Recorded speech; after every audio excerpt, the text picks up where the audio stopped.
Welcome to worshiptutorials.com. We have an extra special video for you today. First of all, we have a keyboard. Look at what is this thing, Fuller? This is the Keylab 88 from Arturia. It's kind of like a spaceship, except better. We are going to start covering keys stuff here at Worship Tutorials.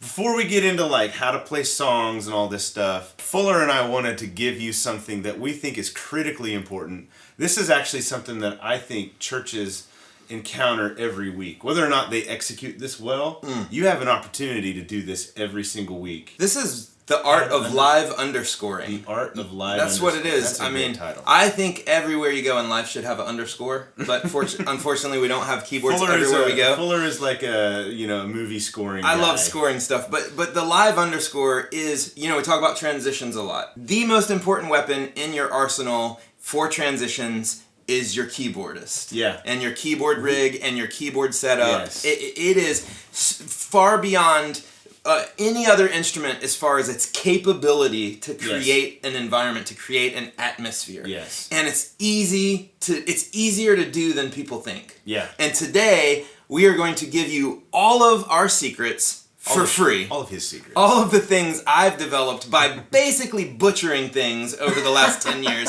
I finally figured out what works and what doesn't work, and we are going to show you in this video what works, how to do it, and how to achieve that moment, how to achieve that atmosphere of worship, of reflection, of excitement, whatever mood you're trying to create.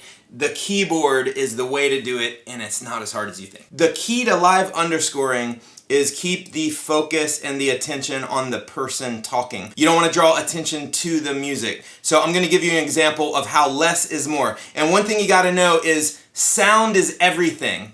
Don't use bad sounds. Find a nice warm piano sound that really works. And for us, we always use pads. So what I'm going to do is I'm going to show you some samples. We got pads 5 playing underneath. My keyboard is going to trigger the pads, and then I'm going to play, and then I've got a pad stop button with our main stage patch. So here we go. This is an example of how less is more.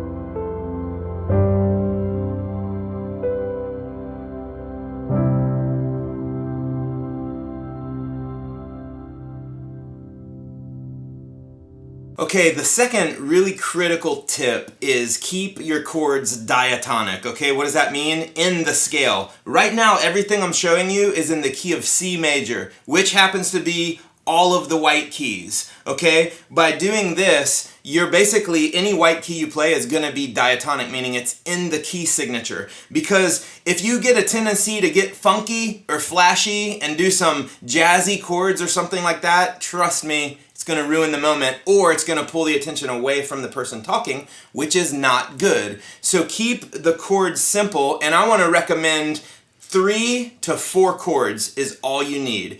In the key of C, all you need is C, F, A minor, and G. So basically, we're talking about the 1 chord, the 4 chord, the 5 chord, and the minor 6 chord. If you just stay on those chords, you'll be fine, and you'll be able to do some great things. A standard chord progression is going to be the 6, the 4, the 1, and the 5 in that order. So you're thinking A minor, F, C, G, and you can cycle that forever. I'm going to play it for you.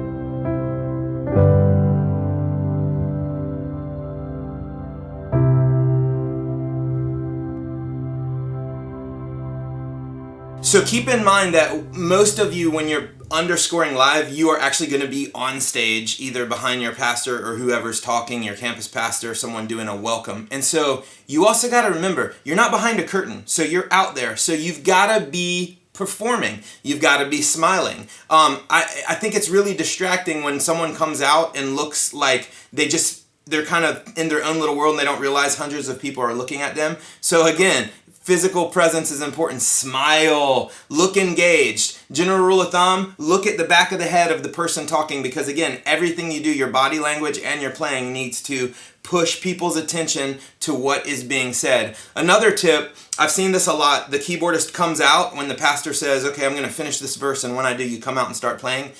As soon as you go out on stage, start playing. I've seen guys go out there and wait for like 4 minutes or 5 minutes till the pastor gets to a certain point. That's super distracting. So go out there with intention. Go out there and start playing immediately. Here's a really important tip. Okay, you want to write this down and never forget it. Don't ever, ever, ever, never, never play wrong notes. Okay? And I know you're probably thinking, oh, well, yeah, that'd be great. But seriously, don't play wrong notes, because when you are in the moment, that one wrong note can ruin it, and everyone hears it because you're the only one. So I want to encourage you, know what you're going to play before you go out there. Stay with those simple chords. If you're concerned that you're going to play the wrong notes, then keep it super simple, or don't play at all, because it will ruin the moment. So you want to practice and get to the point where you're not going to play wrong notes. I'm going to demonstrate this for you.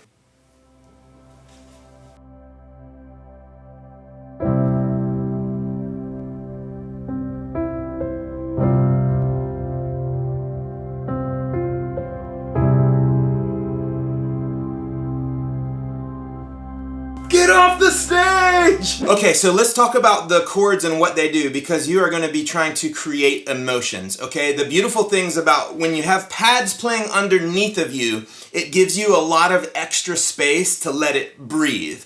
Plus, it gives the ear a reference point when you play more colorful chords. So if you're playing an F and you got pads in C, it's going to naturally create a really inspiring sound. So here's what you need to know. The one chord is the chord that the key is in. You can stay on that a really long time, but if you stay on it too long, it's going to get really boring. There's a trick to manipulating the one chord to make it sound like it's moving, but keeping it real simple, and we call those suspensions. So what I'm going to demonstrate for you is, if you just take a basic C chord, and if you watch, my left hand never moves off the C, my right hand is simply going to be playing an E, which is the third, an F, which makes the C suspended, back to an E, and then to a D in the right hand, which actually makes it a ninth chord, which is a very inspiring sounding ninth chord. So let's say your pastor's talking about your missions team and how they went out and they, built houses for people, and you want to follow that inspiration. The ninth chord, or the 2 chord, which is, I'm going to be playing the C and the D in my right hand, will give it a really nice inspirational feel. So let me demonstrate that. This is a C, C suspended with the F, C, and then a C2 or a C9 with the D in the chord. Check this out. You're going to love this.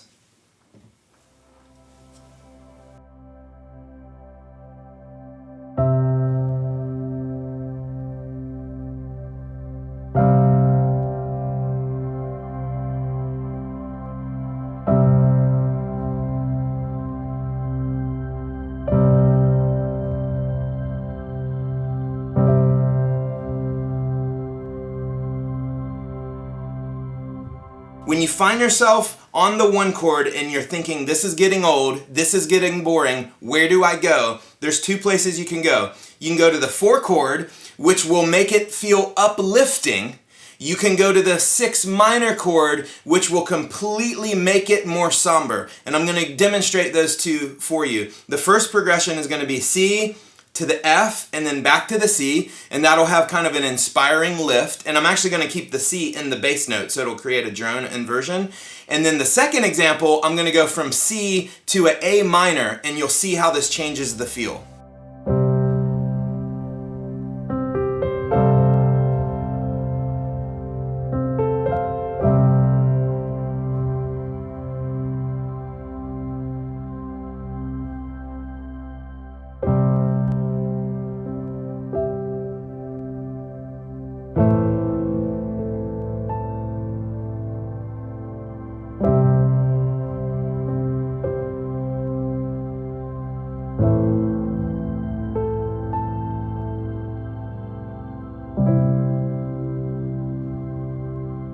so you can kind of see how the A minor makes it feel completely different. Now we're going to demonstrate this. I've brought in a very special guest who's going to actually read, his name is Brian Wall, and he's going to read Psalm 23. And I'm going to give you an example of how I would underscore Psalm 23. And you'll hear when I go to that A minor chord, you're going to hear how it kind of follows. When Brian gets to the yea, though I walk through the valley of the shadow of the death, I'm going to go to the A minor. And then I'm going to do something else that's going to give it a nice, powerful, inspiring lift. And I'm going to explain what I do after I play it for you. The Lord is my shepherd, I shall not want. He makes me to lie down in green pastures. He leads me beside the still waters. He restores my soul. He leads me in the paths of righteousness for his name's sake. Yea, though I walk through the valley of the shadow of death, I will fear no evil. For you are with me. Your rod and your staff, they comfort me. You prepare a table before me in the presence of my enemies. You anoint my head with oil. My cup runs over. Surely goodness and mercy shall follow me all the days of my life, and I will dwell in the house of the Lord forever. So there's a couple things I did in the 23rd Psalm that we haven't talked about that, and that's this, and this is really important.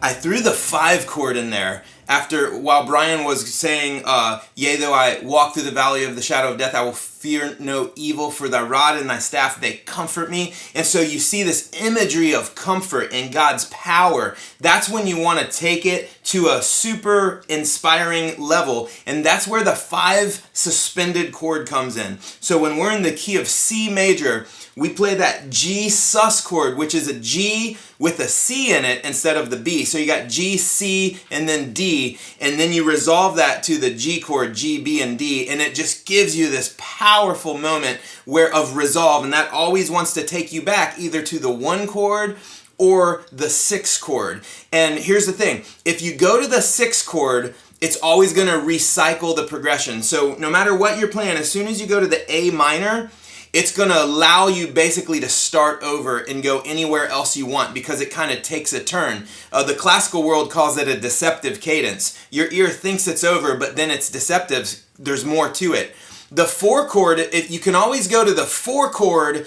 If you get a little confused or lost and you're not sure where to go, just go to the 4 and it gives you that space. You can hang on the 4 for a long time. It gives the ear a little bit of tension, but a little bit of resolve. It's not quite a dominant chord, but it's close. And so from the 4 chord, then you could go back to the C, or you could go to the A minor and then start all over again. So the 6 minor chord is your friend if you want to go down a different path. The 4 major chord is your friend if you just need a little time to think or space to figure out where the person talking might be going. Then you might opt then at that point to jump over to a 6 minor or maybe go back to the 1.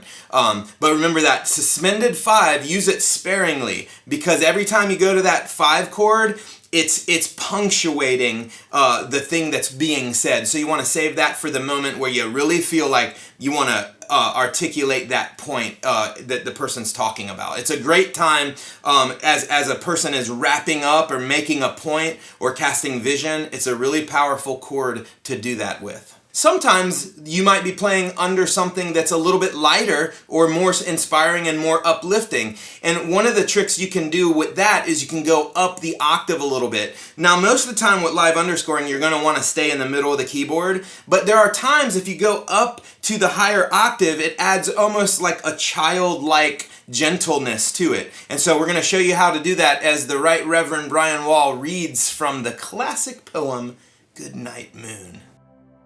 In the great green room, there was a telephone and a red balloon and a picture of the cow jumping over the moon. And there were 3 little bears sitting on chairs and 2 little kittens and a pair of mittens and a little toy house and a young mouse and a comb and a brush and a bowl full of mush and a quiet old lady who was whispering, hush. Good night, room.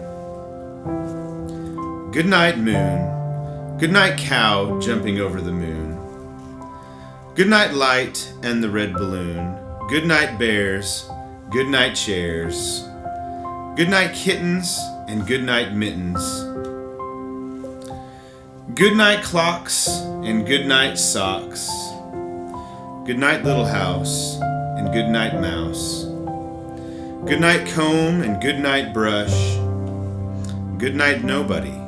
Good night mush. And good night to the old lady whispering hush. Good night stars. Good night air. Good night noises everywhere. So there you go. Fuller made us both cry. It was a little emotional when you read Psalm 23. I ain't gonna lie. Music is powerful. Tell you, yes. Chords are powerful. And so is the Bible. Yeah. Of course, the Bible is more powerful. But God gave us music. Yes. You know, it's like put it together. It does something to us. It's in something inside of us. And let's go down a little bit of a side trail for 15 seconds. Okay. Some people will say that's manipulating emotion. I disagree. I think it's creating an environment where people can experience the Holy Spirit. Yeah. Where people can experience God, encounter God. And be who God wants us to be. We're going to make this into a series. Maybe a course. It'll be free if it's a course, but it's going to be a series. We've had so many people say, and transitions are so important. So many people say, talk about transitions. How can we do things well to get from one point to the next, whether it's one song to the next song, or whether it's something like this, like you're gonna, like your pastor's coming up to set up offering, between two songs, like you do this underneath It's a great moment. Maybe your pastor writes something about how the things that we give are being used to further the kingdom of God, and you do this underneath it. We're wired for this, and we should learn as worship leaders, we should learn how to do this well, because the opposite is true. Bad music can ruin a moment. Yes. And that's also manipulative. Yes. You're just manipulating the whole thing out the door. Yeah. So be on the lookout for more of these. Hey, if you have questions about what would you like to see from us about transitions, there's so many things we can do. We can talk about what you say. Yes. Like what do guitar players do? What does a drummer do? Yeah. We'll cover all this stuff in these videos. But this is like the bread and butter of it right here. Yeah, and in this video, from a musical perspective. I played everything in C major, but below you can click on a link. We're going to put a link there that shows you the 1, 4, 5, and 6 chord in all of the major keys, just in case you want to try it in G and your music theory isn't to a point where you're unsure of that. So we're going to make it real easy for you. There'll be a chart right down there. You can download the free PDF. You can also get the pads that we used in this video and the main stage pads player. Main stage patch that we use. That stuff is available from worshiptutorials.com. Links below for that. We used pads 5 in this video. Pads 5 in this video. But you can use any of the pad sets. Thank you so much for watching. See you in the next one. Good night, man.